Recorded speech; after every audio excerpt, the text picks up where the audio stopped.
welcome to Beyond the Knife, a medical history podcast brought to you by Surgeons Hall Museums, Library and Archives.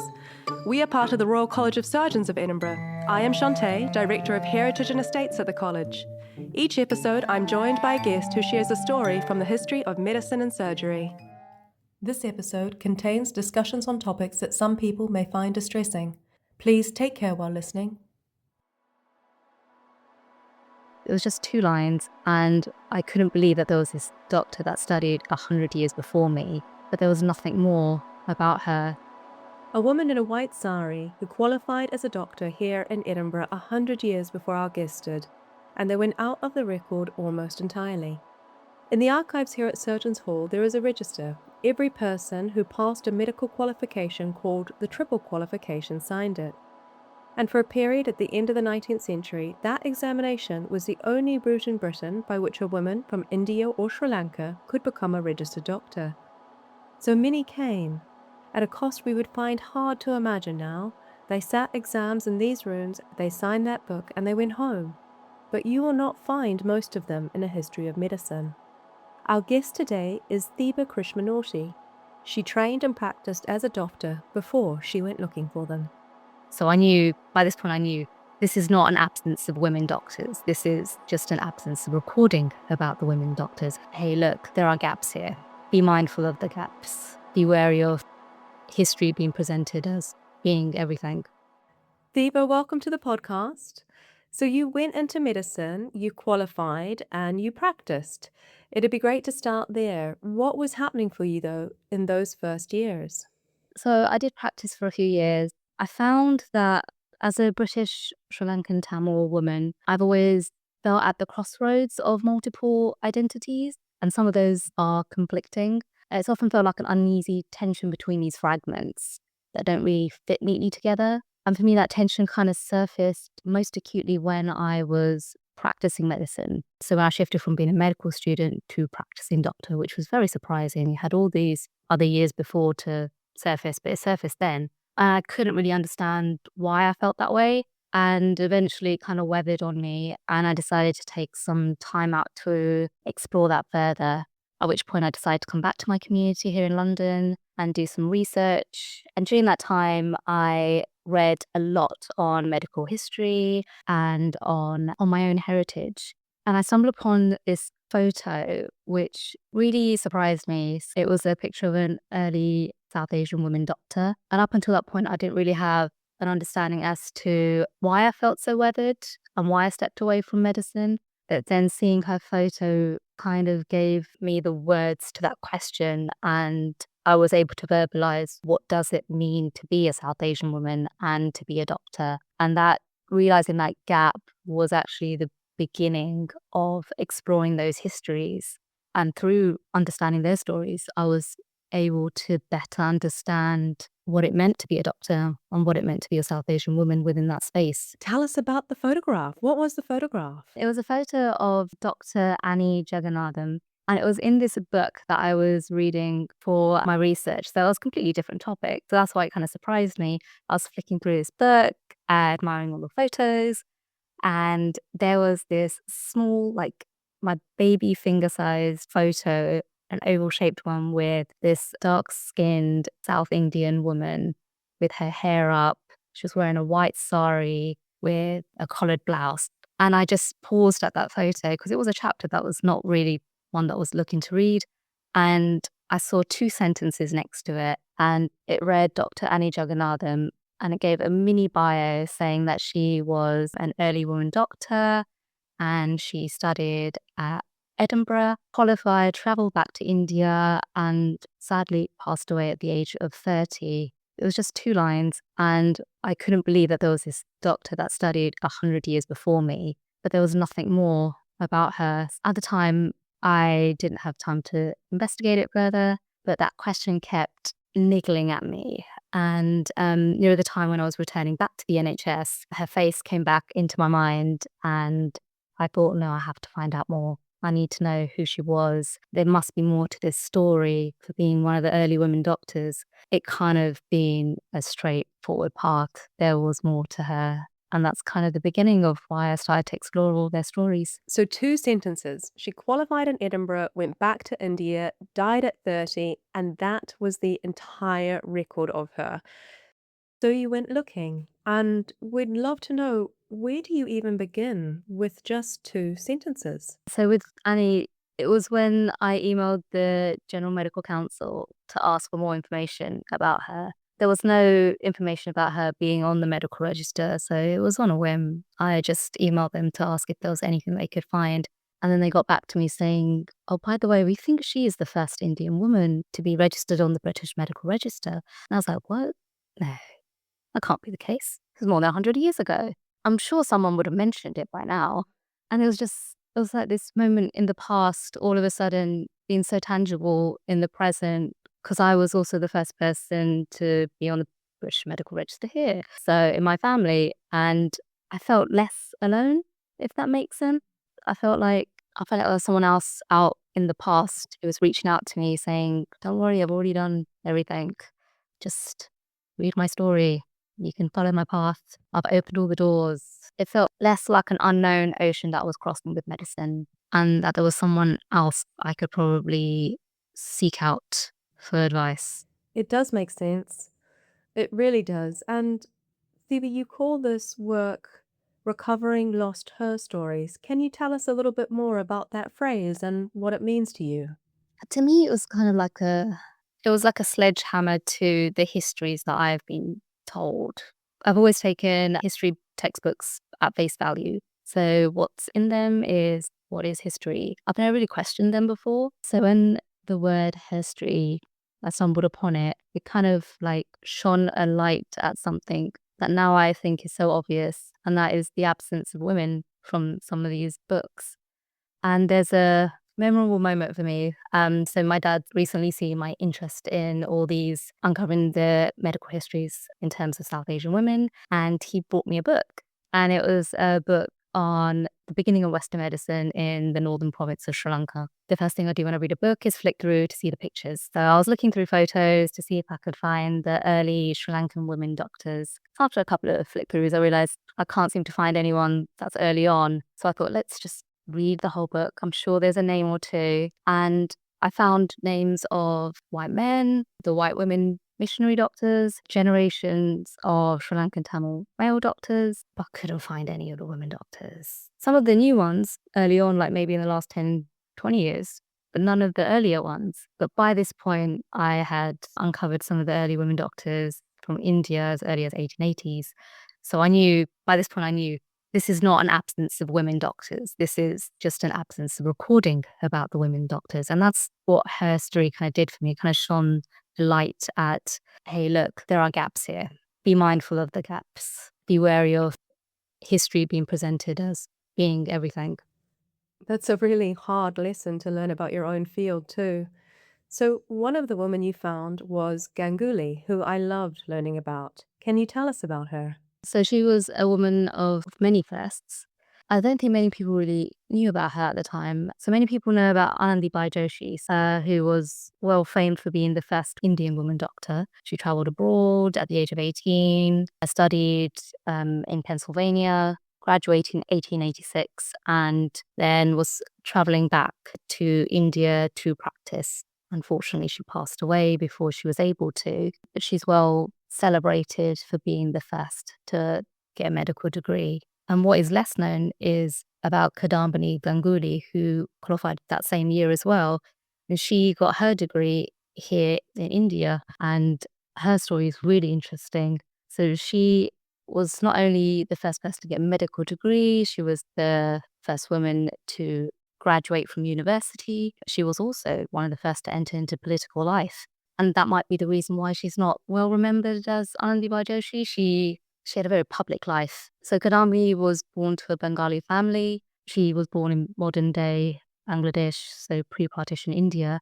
And she was born at a time known as the Bengali Renaissance. So a lot of reforms were happening. Unfortunately, the reforms didn't necessarily include women. And many of the reforms at that time were not very supportive of women's education.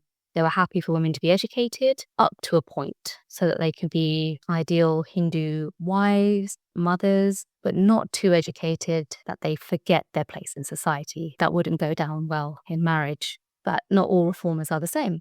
And Kadambani's father was very much in disagreement with that. He believed that Kadambani should receive a liberal education. And so he encouraged her to study sciences and maths and even encouraged her to go into university. So she, alongside another woman, Chandramukhi Bose, they both became the first women to graduate from university in India and one of the earliest in the empire as well. And Kadambani, for her, that wasn't enough. She was then encouraged and felt motivated to go on to do medicine. So for her, that was the first of many barriers. She had to fight to get into Calcutta Medical College, which she successfully did, and she was the first to be admitted there. And then in 1886, she successfully passed all her exams. She did really well, but unfortunately, she missed her medical degree by 1 mark. And that was because of a professor who was well known for not liking the idea of women in medicine. So she had to settle for the less prestigious graduate of Bengal Medical College degree instead. But regardless, she got a medical degree and she was able to then go on and practice medicine. So once again, the same year as Anandibai Joshi, but unlike her, she wasn't as famous. But that was just the beginning of Kadambani's many doors that she had to face and open. Gosh, 1 mark and she practiced anyway. Theeba, why was a qualification from here in Scotland worth crossing an ocean for? So yeah, many of these women faced barriers at every stage of their career journey with medicine. And being in a society that was shaped by patriarchy and colonialism, Indian women always was viewed as being less than their European women colleagues, less than their Indian male colleagues. And that was the case in hospitals where senior roles were reserved for European women, and Indian women would often have to play the role of being a junior assistant to them. And that was also the case even in the communities. So women would be viewed as less than untrained midwives. And with Kadambani, I think she put up with this for a few years. But in order to get equal recognition within the workplace, she hoped that a British qualification will help to remedy that. And that was the case for many of these early women doctors. They all had to make that decision to venture across the seas to come to Britain and to pursue further studies. And this was no small feat for them. Not like now where we can just jump on a plane. They had to take on long ship voyages to come to a land that they're not familiar with. And for Kadambani, she at that time was married, she had kids, so she had to give her kids to her older sister to look after while she had to take this journey. And that's not the only barrier. There's also the Hindu custom, the Hindu taboo, Kala Pani, which means the dark waters. That was a belief back then that crossing this was forbidden. So I'm not sure how it worked with Kadambani because not much is known about her. But with Rukmabai Rao, she's one of the early women doctors. It's known that Edith Petchy, one of the Edinburgh Seven, had to have a discussion with Rukmabai's grandfather and convince him to allow Rukmabai to travel across these. So sometimes there are these negotiations to allow for such things to happen. But yeah, so once these women arrived in Britain, the only place that they can get these qualifications is actually in Edinburgh. England wasn't permitting such routes. Scotland was the only place. So even if you did study in London like Rukmabai did, she then had to venture up to the north to sit for these professional exams. And at the time, Scotland was offering the triple qualification examinations. So women would come over, study and sit these exams. And this would offer them the opportunity to get colonially approved medical qualifications and to also enter the British Medical Register and grant them the opportunity to practice medicine here in Britain, but also back in India as well in more senior positions. Kadambani went on afterwards to go back home and take a senior role in the hospital she was working at. And she also had a thriving private practice as well. So that triple qualification was a joint examination run by 3 Scottish colleges, including this one. And the archive is actually held here. It is in the archives here and it's not digitized. That's a project which we're about to kick off next year.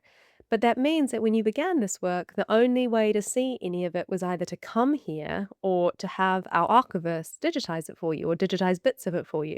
So when you finally got into the records, what did you find? What was that like? So I started working with these archives a few years back. I was very fortunate. I had lovely archivists who were very generous with their time and would send me photos because I couldn't come up and visit. There wasn't much in the archives. It was, I think, at the very least, you would get the licentiate register, which is what the doctors would sign once they passed the exams. And in that, you'd get a signature of their name, their current residence while they were staying here with us, and the date. There's also the triple qualification schedule as well, which gives you a bit more detail, gives you a list of the subjects that they took, where they took them, when. It gives you a list of their teachers, if you are able to figure out their cursive handwriting, which is a challenge. And also their address again as well, and where they studied when they were in India or Sri Lanka. So it's tiny, tiny little snippets of clues, which you can then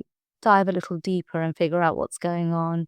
And sometimes you can learn lots by reading the biographies of these teachers as well to understand how they felt about women entering into medicine. So before we get into the detail of the archive itself, can you tell us a little bit about Rukmabai in particular? And that's because she was famous long before she became a doctor, but I know that there are traces of her here in this archive too. But she is one of the early women doctors. But before that, she was also well famed across the empire for her court case where she refused to honour her child marriage and she sought for a divorce from her husband. And that was unheard of back then. And it was a huge legal battle where the British were uneasy about interfering and the Hindu Orthodox community were enraged by the idea of the legal courts even acknowledging this as something to interfere in. And then there's Rukmabai in the middle saying, no, I'm not going to remain married to this man that I don't know. In public, at that age, against everyone. Wow. These are tiny traces, Theeba. A signature at a register. Was there a moment when one of them stopped being a trace? Yeah, there was actually quite a few moments like that. Two come to mind. So there's one moment where I just laughed when I looked at the register. I have seen these archival materials in digital view, but there's something about holding them in your hand. You can feel them and see them more clearly for some strange reason for me anyway. And when I opened up the licentiate and I was trying to find the signature of Rukmabai, I was flicking through the book and page after page, you would see signatures of each doctor, first name, surname.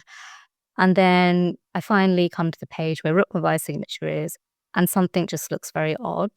And I didn't realize it when I was looking at the digital image, but it was very apparent there that everyone's got their surnames alongside their first names. But then there's Rukmabai, no surname, just her first name. If I did that in a digital admin form, a red box would just come up saying, no, you need to fill this in. But there she is defying the custom. And that just made me chuckle. So to see that in a licentiate where she has just completely disregarded her surname, it just made me laugh to see that. It just, you can just imagine how formidable she would have been. And the closest I would get would be touching that licentiate where she would have probably put her hands on. So Rukmabai and Edith Peachy stayed friends for the rest of their lives. Is that right? Yes. That was a long friendship until I think Edith Peachy's very end. She was hoping to see Rukmabai while she was not very well. But unfortunately, Rukmabai's, I think, ship arrived a bit too late. So they never got to see each other before Edith Peachy passed. It was lovely to see the letters. There is something about archives. It really does bring these people back to life. You can hear that when you talk about them. How did finding these women change how you see your own path through medicine? It did, actually. I don't know if it's just a notion you have when you're a teenager, but you imagine life to be this very straight trajectory. And I kind of imagine that with medicine. It was you go to medical school, you get your degree, you then do your foundation year, then there's the training pathway, and then at the end you become a consultant or a GP. Any wavering of that line, it seemed to be not a great choice. You should stay on the path. But then reading all of their stories, none of them had the same path. None of them was a straight trajectory. And even though they did do medicine and practice, that wasn't the only thing they did. Some of them entered into politics. So Kanambani was one of the first women to speak in a political platform at the Indian National Congress. Muthulakshmi Reddy, one of the early Tamil women doctors, she became a lawmaker. Rukmabai Rao, she changed the law when it came to the Age of Consent Act with her court case. So all of them had different paths, and they were spiraling all over the world. And it kind of, I think not knowing that really robs people of appreciating how diverse medical journeys can be and the beauty of not really sticking to a linear path. So that's what it really showed me, actually. Everyone you've talked about is a first. What do you want people to take from them? So when I was uncovering these stories of the first women doctor, the first one to enter the British Medical Journal, the first one to practice in Sri Lanka, I think the takeaway here is, though they are the first, what was really important was they never did it alone. They had allies, families, friends who supported them all the way. Rukmabai had Edith Petchy, and before that she had her stepfather, who was a doctor as well, who supported her throughout the court battles. And then Kadambani had her father, who encouraged the liberal education, and then had her husband, who supported her when an orthodox Hindu magazine called Bangabasi libeled her, calling her a prostitute. They took the magazine to court and got him fined. They all had someone that was in their corner supporting them. And I think that's definitely a takeaway that I want people to take, that medicine requires a community. Doctors really need that collective. And that was a huge asset for each of these women doctors, that community. So definitely find your community. Yeah, we talk here quite often about how history gets told through the first and what that leaves out.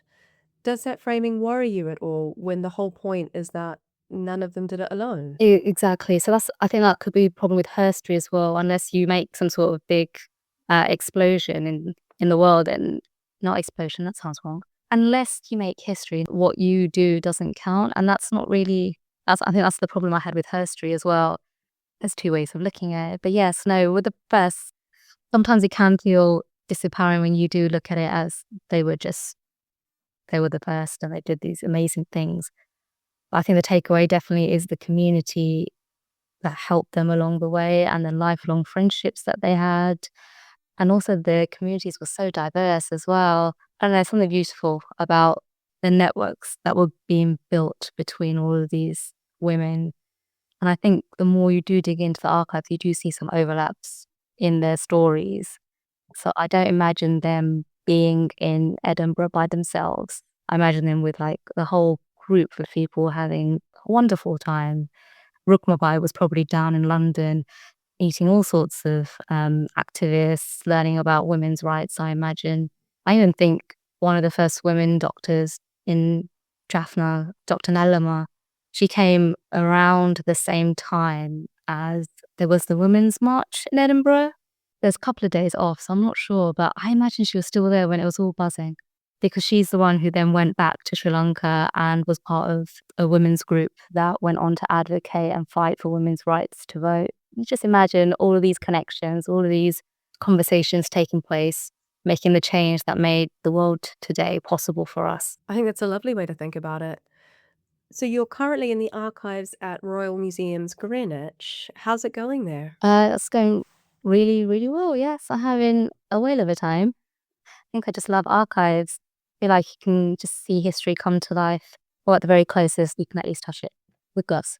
Sometimes I think most of the stories of these women doctors probably lie in some archive on the other side of the world. And if they could be digitized, I could have more insight into their stories. So Theeba, we put the same question to all of the guests that join us here on the podcast, and we have saved it at the end for you. So here it is. If you could be present at any moment in the history of medicine, what would it be and why? Yes, I think there is. So it would be Dr. Nellama Williams. So she's the most recent doctor that was written about. She was the first Sri Lankan Tamil woman doctor to practice Western medicine in Sri Lanka. And I definitely would love to meet her. I actually visited the residence that she lived in Edinburgh last year. That's the wonderful thing about archives. They have everyone's address. So did a quick tour around Edinburgh of where all of these women doctors lived. And it was this beautiful light blue door. I can just imagine her walking in and out and going to the surgeon's hall for exams. And I just have so many questions because there's not really much written about her. And I'd love to understand what it was actually like day to day being a doctor in Sri Lanka and working at the hospital that she worked at, because it's one where my grandma actually gave birth. So it would be interesting to hear what medicine then was like and what it was like treating women and children at that time. Theeba, thank you so much for joining us today, and we wish you all the very best for your ongoing research in the archives. Thank you, Chanté. It was so lovely to be here. Thank you for listening to Beyond the Knife, a medical history podcast brought to you by Surgeons Hall Museums, Library and Archives. To find out more about us, you can visit www.museum.rcsed.ac.uk. You can also follow us on our social media channels. Join us wherever you get your podcasts.